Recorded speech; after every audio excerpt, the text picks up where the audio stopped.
Alexandre Arnaudot, directeur de la Citadelle de Besançon. On m'a désigné porteur au titre du territoire, porteur de la flamme olympique, j'en suis très honoré. C'est un projet qui a été soutenu par un partenaire, un mécène de la Citadelle, qui est la Banque Populaire. Ce mécène a souhaité désigner à ce titre en fait, des représentants locaux. Une occasion un peu unique, je pense que ça arrivera qu'une seule fois dans ma vie, de participer à ce grand événement, à cette énergie des Jeux Olympiques.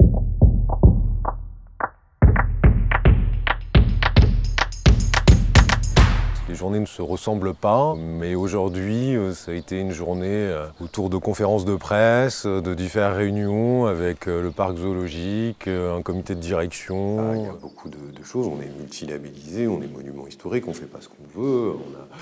Pour mener un projet comme ça, il faut le faire à plusieurs, donc ça suppose des temps d'échange, ça suppose beaucoup de relations avec les uns et les autres. C'est des journées où je suis rarement seul.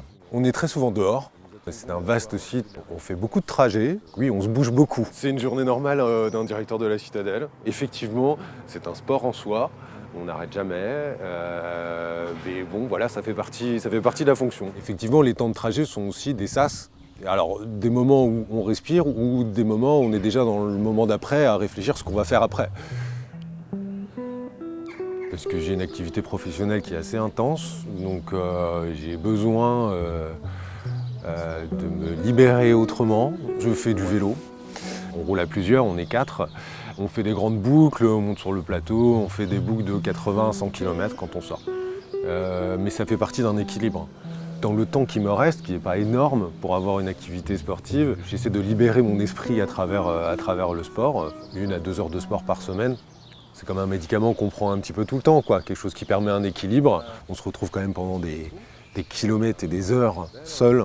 C'est des moments aussi d'isolement, de repos par rapport à toutes les relations que j'ai en permanence. Donc ce que je recherche, c'est une forme de dépassement, c'est-à-dire de suer, d'expulser autrement un peu tout ce qui est en moi, vider son cerveau, de prendre l'air, d'être dehors pour se recharger en fait. C'est ça, voilà. Moi je suis pas un compétiteur, je fais du sport parce que ça m'apporte un bien-être, un point d'équilibre, une activité santé dans ma vie, quoi.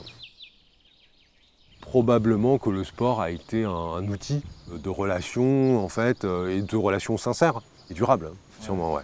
Il y a encore des gens avec qui j'ai pratiqué des activités sportives que je côtoie encore. Et évidemment, ça a été une source d'amitié, de fraternité en fait.